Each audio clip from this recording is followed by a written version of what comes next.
तो यार आगे कंटिन्यू करते हैं। मैं पिछली क्लास में बता रहा था कि ये हमारा two way Huffman encoded tree बना और किस तरह से बनाया। हम वैल्यूज़ को लेते गए, मिनिमम 2 लेते गए। तो अब टाइम कॉम्प्लेक्सिटी की बात कर लेते हैं कि यहाँ पे क्या होगा। बिल्ड हीप के लिए n लगेगा और n-1 टाइम, देख रहे हो मतलब हर बार क्या कर रहे हैं, जब तक लास्ट में एक नहीं बच जा रहा। यहाँ 86 पहुँचा था ना, क्योंकि यहाँ देखो टॉप पे 86 आया। तो हर बार क्या कर रहे हैं, 2 डिलीशन कर रहे हैं, एक इंसर्शन कर रहे हैं, तो एट द एंड एक ही बचेगा। तो हम क्या कर रहे हैं, बार बार यहाँ पे 2 डिलीशन और एक इंसर्शन कर रहे हैं। कब तक कर रहे हैं, n-1 टाइम्स। तो ये 3 लॉग इन किस वजह से, एक डिलीशन के लिए एक लॉग इन, दूसरे के लिए एक लॉग इन और इंसर्शन के लिए भी लॉग इन। तो फ़र्क नहीं पड़ता, कांस्टेंट है। n+n-1 को भी हम कॉन्स्टेंट्स को हटा देते हैं, ठीक है, n लॉग इन रहने देते हैं। तो एट द एंड हमारा ओ ऑफ n लॉग इन आ गया। तो हमारी कॉम्प्लेक्सिटी क्या आ गई इसकी, ओ ऑफ n लॉग इन। यहाँ लिखा है स्मॉलेस्ट जो है लेफ्ट पे आता है और स्मॉलर राइट पे आता है, मतलब स्मॉलेस्ट वाला लेफ्ट पे आता है, उसके बाद स्मॉलर राइट पे आता है।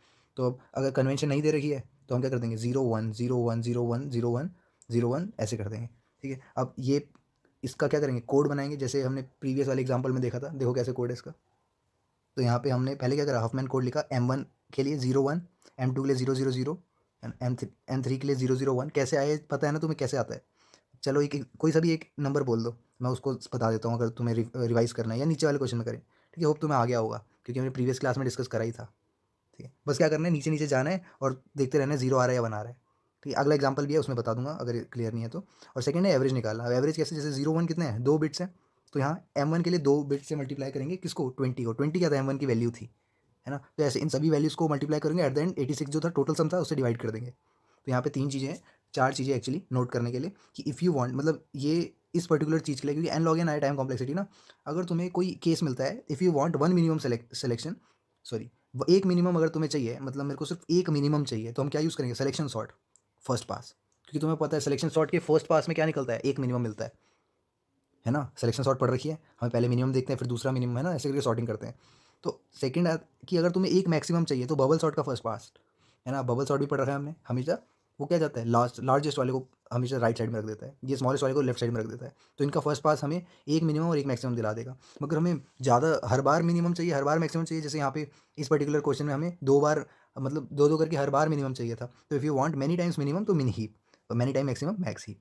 अगला एग्जांपल देखो, सब क्लियर हो जाएगा अगर तुम पुराना हफमैन का जो मैंने अभी जितना बताया, ये ऑप्टिमल मर्ज पैटर्न चल रहा है, ठीक है। तो उसमें क्या क्या है, ये एग्जांपल देखो। हाँ, तो इसको अगेन देख के घबराना नहीं है, जो वैल्यूज़ हैं वो इमेजिन करो, कोई कटा पिटा नहीं है, एग्जैक्टली स्मूथ लिखा हुआ है और इस गोले के अंदर लिखा है। तो है कि एक्चुअल में m is equals to AEIOU ST, है ना। अब ए की वैल्यू 0.23 दे रखी है, कुछ भी वैल्यूज़ हो सकती हैं, ऐसी सबकी वैल्यूज दे रखी हैं टी तक। तो मैंने क्या करा, यहीं गोला बना के काटा पीटी करता तो भी चलता, मैंने यहाँ बना के करा कि तुम्हें देखने में थोड़ा अच्छा लगे, क्योंकि पैटर्न समझ में आ रहा है ना तुम्हें, इससे पैटर्न क्लियर होगा। तो मैंने एक ही वैल्यू, सबकी वैल्यू लिख दी। फिर चेक करा मैंने, पहला काम क्या होता है हमें, कि यूजिंग बिल्ड हीप, तो ओ फैन लगता है, बताइए तुम्हें, है ना। बिल्ड हीप क्यों कर रहे हैं, क्योंकि हमें यहाँ पे क्या करना है, मिन हीप का यूज़ करना है, मिन हीप ट्री बनाना है। तो ये चीज़ बनाने के लिए हम क्या करेंगे, फर्स्ट ऑफ ऑल 2 डिलीट करेंगे, 2 ऐसी वैल्यूज़ डिलीट करेंगे जो मिनिमम हो। तो तुम एक बात बताओ, मिनिमम कौन कौन है यहाँ पे। देखो ये 0.03 दिख रहा है, क्या इससे भी छोटा कोई और है, ये देखो 0.04, ये दोनों ही है सबसे छोटे, है ना। अभी नज़र जा रही है 0.03 और 0.04 में। तो इन दोनों को क्या करो, डिलीट कर दो। और इंसर्ट किसे करो, इन दोनों के सम को, इन दोनों का जोड़ कितना होता है 0.07, उसको मैंने कर दिया इंसर्ट।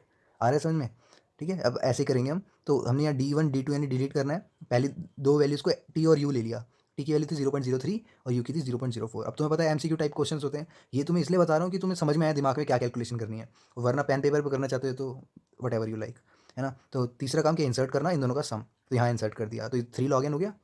तो यहाँ हमारे ट्री बनने में क्या हुआ, यहाँ टी लिया, टी यहाँ क्यों लिया, क्योंकि लेफ्ट साइड में स्मॉलेस्ट वैल्यू 0.03 छोटा है ना 0.04 से, तो यू आ गया राइट में। इन दोनों का सम क्या हो गया 0.07, इसको डाल दी इसके अंदर। अब चेक करो, ये दोनों तो कट चुके हैं, ठीक है। इमेजिन करना सिर्फ यही 2 कटे हैं, तो यानी 0.03 और 0.04 कट चुका है। अब इनमें से ढूंढना है हमें मिनिमम कौन है। तो मुझे मिनिमम दिख रहा है, ये 0.05, 4 के बाद 5 आया है ना, 0.05 और 6 भी है क्या, हाँ ये देखो ई और एस, ये दोनों मिनिमम दिख रहे हैं। इन दोनों को काट दो, इन दोनों का जोड़ कितना है 0.011, वो यहाँ लिख दिया। समझ में आई बात।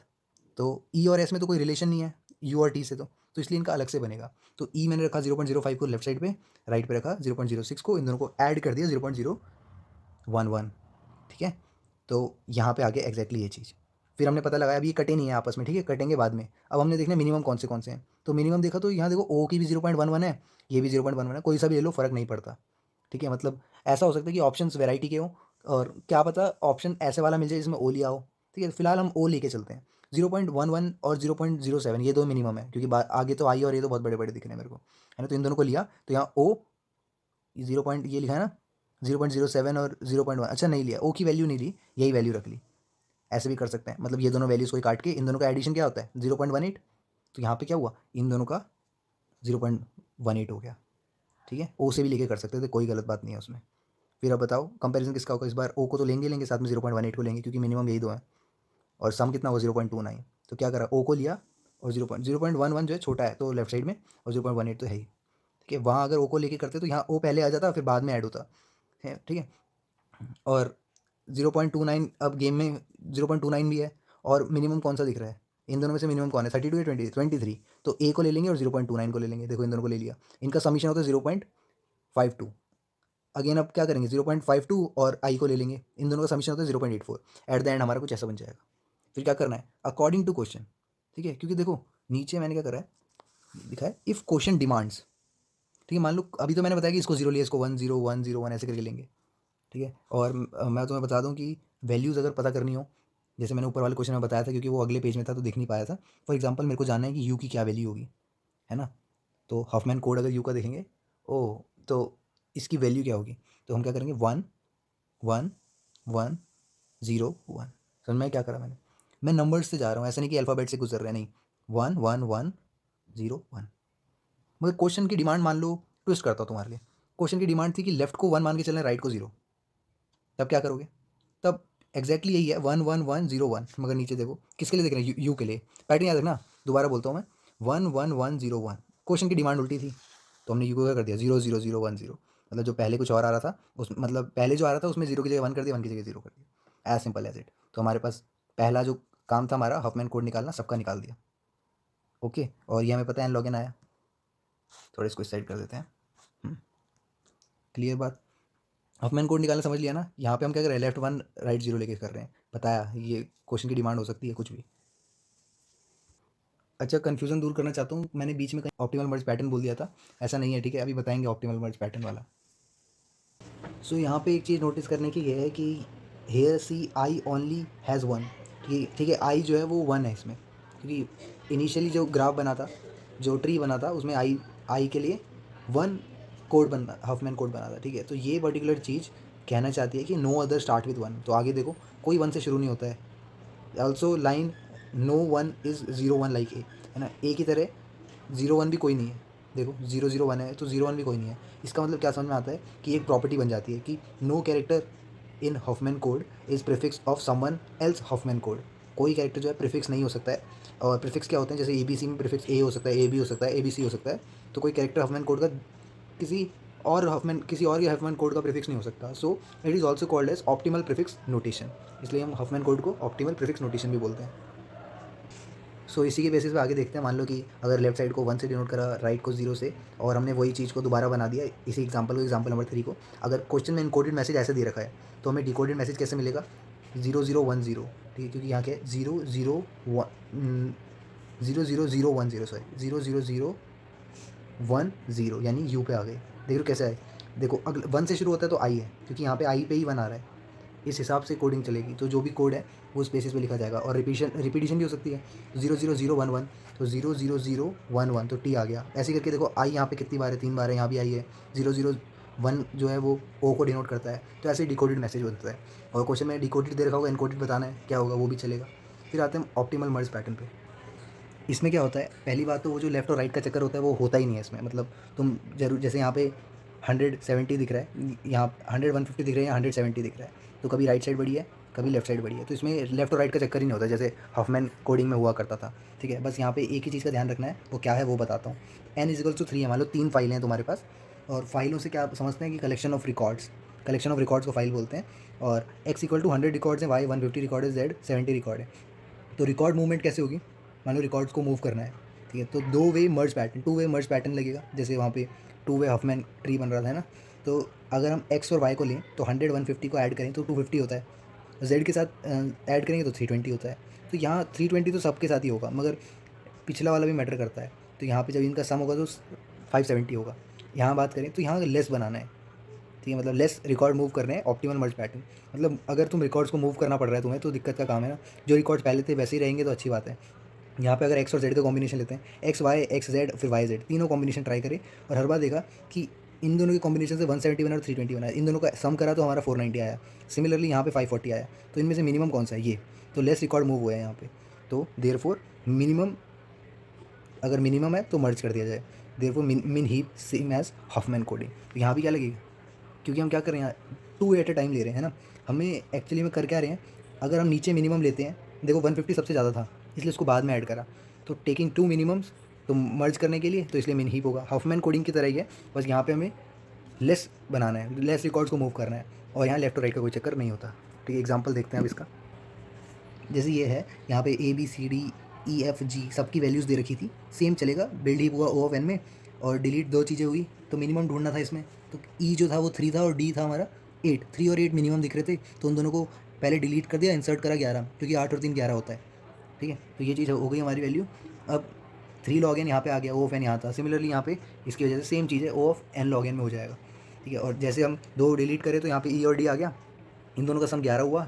सेम बेसिस पे क्या होगा, देखो यहाँ देखो, मैं कुछ भी लिख दूँ आगे पीछे कोई फ़र्क नहीं पड़ता। जैसे 15 को यहाँ लिखा, यहाँ भी लिख सकता हूँ, ठीक है, इससे कोई फ़र्क नहीं पड़ता। तो ऐसे ही करेंगे, सेम चीज़ करेंगे जैसे हॉफमैन में करी थी, और ऐसा बन जाएगा 2 वे मर्ज ट्री।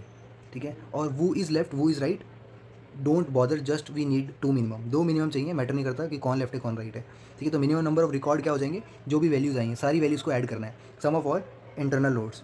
तो 11 + 24 + 44 + 78, समझ में कैसे ऐड कर रहा हूँ। उसके बाद 34 + 19, इन सबको ऐड करा, आ गया 210। तो यही हमारा minimum number of record movements हो गए।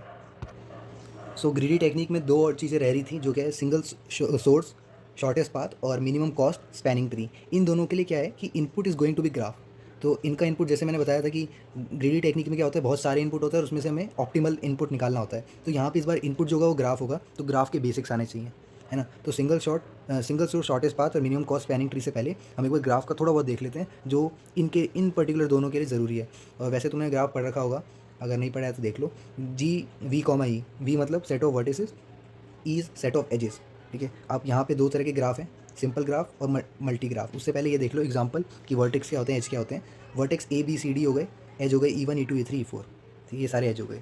तो सिंपल ग्राफ और मल्टीपल ग्राफ में अंतर क्या है कि यहाँ पे सिंपल ग्राफ में एक साइड से देखो, ये एज जो है ना वो एक ही आ रहा है, हर बार एक ही एज बन रहा है, और ना यहाँ सेल्फ लूपिंग होती है, ना यहाँ पे ऐसे अलग से एज आ सकता है। तो ना पैरेलल एजेस हो सकते हैं, ना सेल्फ लूप हो सकता है, ये दोनों नॉट अलाउड है।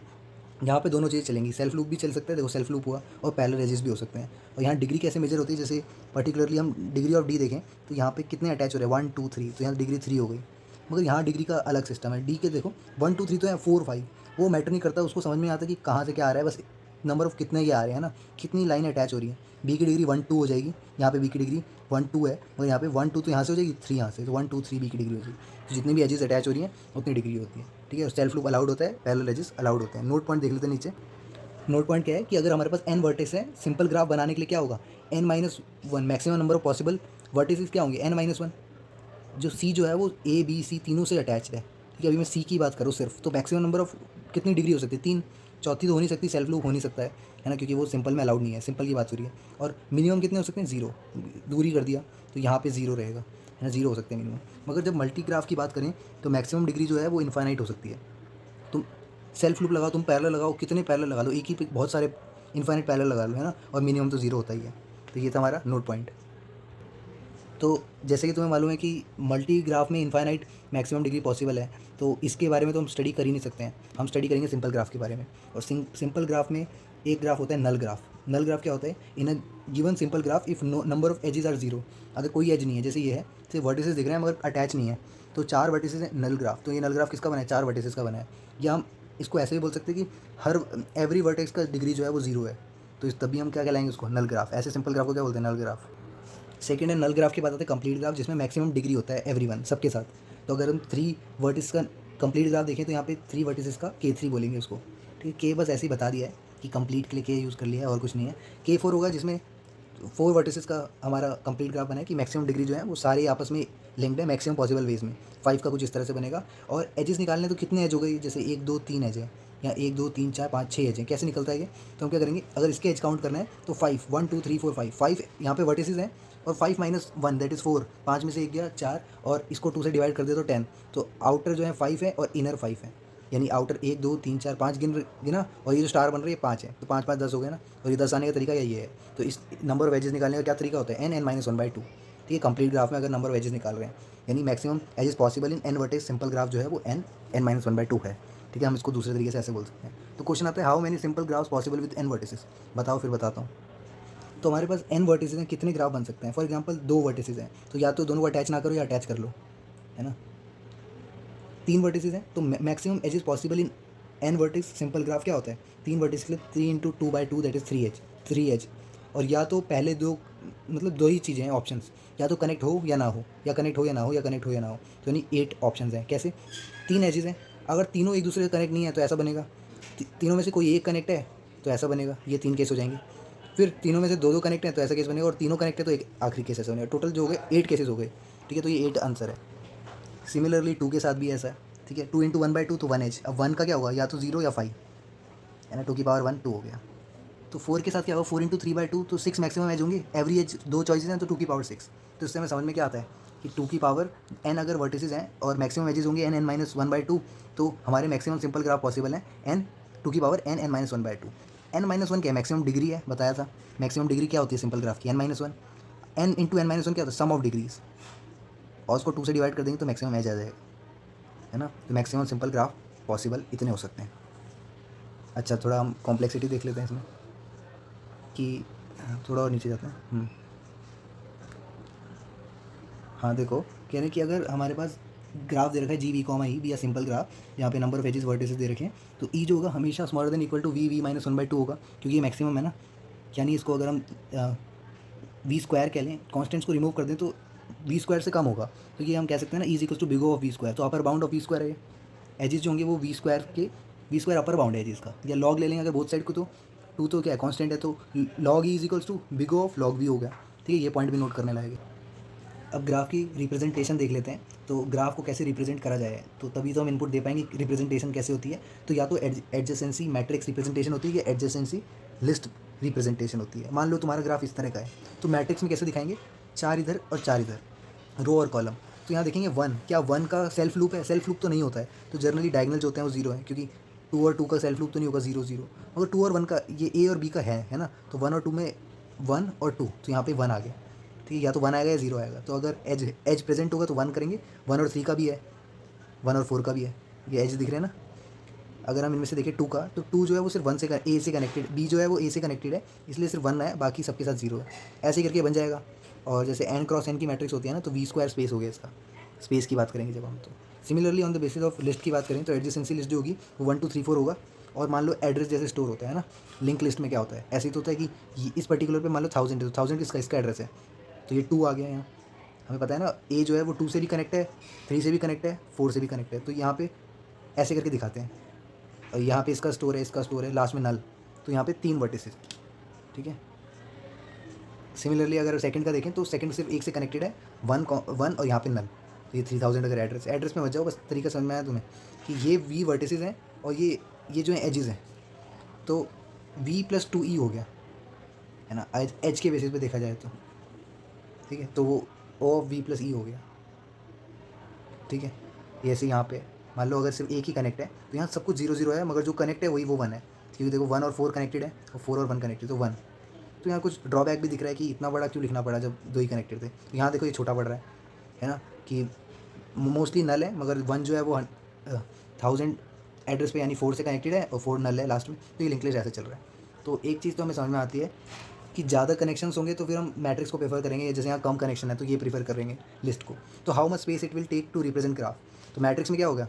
अभी बताया मैंने कि वो n क्रॉस n की मैट्रिक्स होती है, तो यानी अगर v क्रॉस v की मैट्रिक्स है तो वी स्क्वायर हर केस में, और लिस्ट में v + e हो गया। ठीक है, फिर है matrix is better for dense graph. अभी बताया मैंने, अगर डेंस ग्राफ है यानी कंप्लीट ग्राफ है जिसमें सारे एक दूसरे से कनेक्ट है, तो मैट्रिक्स बेटर है क्योंकि ज़्यादा एजेस है। वरना नल ग्राफ की तरह, स्पार्स ग्राफ की तरह लेस एजेस अगर होंगे तो लिस्ट बेटर रहेगी। ठीक है, फिर क्वेश्चन आता है ये कि what will be the time complexity to verify 2 vertices v1 और v2 एडजेसेंट और नॉट। अब तुम्हें v1 और v2 जो 2 वर्टिसेस हैं वो एडजेसेंट है या नहीं, ये पता लगाना है। कैसे पता लगेंगे? तो मान लो कि यहाँ से अगर तुम देखोगे, यहाँ से देखोगे और 0 आ रहा है ना, तो फिर क्या होगा? पता लगाने का तो एक ही तरीका है, इसमें जाएंगे तो O1 में काम हो जाएगा अगर मैट्रिक्स में देखें तो। और यहाँ पे पता लगाना है तो देखो, यहाँ भी मिल सकता है V2 या यहाँ भी मिल सकता है, तो वर्स्ट केस हो जाएगा, बेस्ट केस यहाँ हो जाएगा, तो O1 में भी हो जाएगा, OV में भी हो जाएगा। ठीक है, लास्ट नहीं, अभी और भी क्वेश्चन हैं, बस ये छोटे छोटे क्वेश्चन है टाइम कॉम्प्लेक्सिटी के, कि कह रहे हैं क्या टाइम कॉम्प्लेक्सिटी है डिग्री बताने की। डिग्री कैसे निकलती है? जैसे अगर ये 3 कनेक्टेड है तो यहाँ 0 1 1 1 होगा, तो ये इन 3 डिग्री हो गई ना, तो scan the row to know degree, row को स्कैन करना पड़ेगा, तो O(V) में काम हो जाएगा। और यहाँ पे क्या क्या होगा कि अगर जैसे एक है नल ही, मतलब यहाँ पे नल है, कोई कनेक्टेड नहीं है, तो बेस्ट केस होगा, बहुत सारे कनेक्टेड है तो O(V) में काम हो गया। तो डिग्री निकालने के लिए तरीका है। एक और क्वेश्चन देख लो कि what will be the time complexity to find number of edges. Edges का पता कैसे चले? एजेस का पता कैसे चलता है? सम ऑफ वर्टिसेस बाय 2 करते हैं, है ना। तो मान लो ये है, तो इनका सम करा 3 आया, क्योंकि ये 1 जो है वो 3 एजेस हैं, है ना। तो इन सबको काउंट करा जो यहाँ मैट्रिक्स में था, फिर डिवाइड बाय 2 करा। तो इन सबको काउंट करने के लिए क्या करना पड़ेगा? पूरी मैट्रिक्स को स्कैन करना है, और वो भी किस तरीके से? सबका सम लेना है, तो V² हो गया एवरी केस में, स्कैन बोल मैट्रिक्स। और यहाँ पे क्या होगा? V और यहाँ E, तो V + E हो गया टोटल लिस्ट स्कैनिंग में। फिर ग्राफ्स के 2 तरीके हैं और हैं, अगर on the basis of direction देखा जाए तो अनडायरेक्टेड और डायरेक्टेड ग्राफ। अनडायरेक्टेड में एरो नहीं होता, मगर यहाँ एरोज होते हैं, मतलब एक बार जहाँ चले गए वहाँ से वापस नहीं आ सकते। फॉर एग्जांपल जैसे यहाँ बी जो है वो एक ही और डायरेक्टेड है, मगर यहाँ पे ए और बी अनडायरेक्टेड, मतलब कहीं भी जा सकते हो, आगे भी पीछे भी। तो अनडायरेक्टेड ग्राफ में जनरली हम डिग्री देखते हैं, मगर यहाँ पे हमारे पास इन डिग्री होती है और आउट डिग्री होती है। जैसे फॉर एग्जांपल डी को देखें, 1 2 3 डिग्री 3 हो गई, बी की डिग्री 2 हो गई, पता ही है ये तुम्हें। तो नंबर ऑफ एजेस क्या है? सम ऑफ डिग्रीज बाई 2, जो कि पता है, हम पहले से ही करते आ रहे हैं, ऊपर वाले में भी यही लगा था। यहाँ क्या है कि जैसे बी को देखें तो बी जो है वो एक ही तरफ जा रहा है, जो तरफ जाता है वो क्या होता है? आउट डिग्री होता है। तो 1 आउट डिग्री, सी की तरफ भी जा रहा है, दूसरी आउट डिग्री, तीसरी आउट डिग्री। इन डिग्री कोई नहीं है, कोई बी की तरफ नहीं आ रहा है, तो इन डिग्री 0। ऐसे ही सबकी निकाल देंगे। और नंबर ऑफ एजेस क्या होता है? सम ऑफ आउट डिग्री या फिर सम ऑफ इन डिग्री, है ना। तो 6 है इस केस में, देखो 3 में 3 जुड़ा 6, और सॉरी आउट डिग्री था, ये इन डिग्री था। 3 में 0 जुड़ा, यहाँ 2 जुड़ा, यहाँ पे 1 जुड़ा, तो 6 हो गया। ऐसे ही इन डिग्री का भी आउट डिग्री का ऐसे ही हो जाएगा। तो ये बताना क्यों पड़ा? क्योंकि एक छोटा सा क्वेश्चन है, उसके बाद ये आखिरी क्वेश्चन रहेगा, फिर ख़त्म करते हैं। कह रहे कि इन एडजेसेंसी मैट्रिक्स रिप्रेजेंटेशन, हमें पता है कि आउट डिग्री यूनिवर्सल सिंक कब होगा? सिंक मतलब जैसे सिंक में पानी डालते हैं तो वो चला जाता है ना, तो सब कुछ एब्जॉर्ब कर लेता है, जिसकी इन डिग्री जो मैक्सिमम हो, यानी V-1, आउट डिग्री हो 0।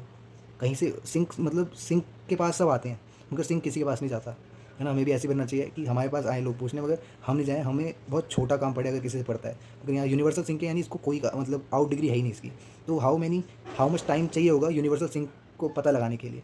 तो एक तरीका तो यही है, जैसे यहाँ देखो, अब इस पर्टिकुलर ग्राफ में देखो, हर कोई डी के पास आ रहा है, मगर डी किसी के पास नहीं जा रहा है, यानी 4th नंबर पे।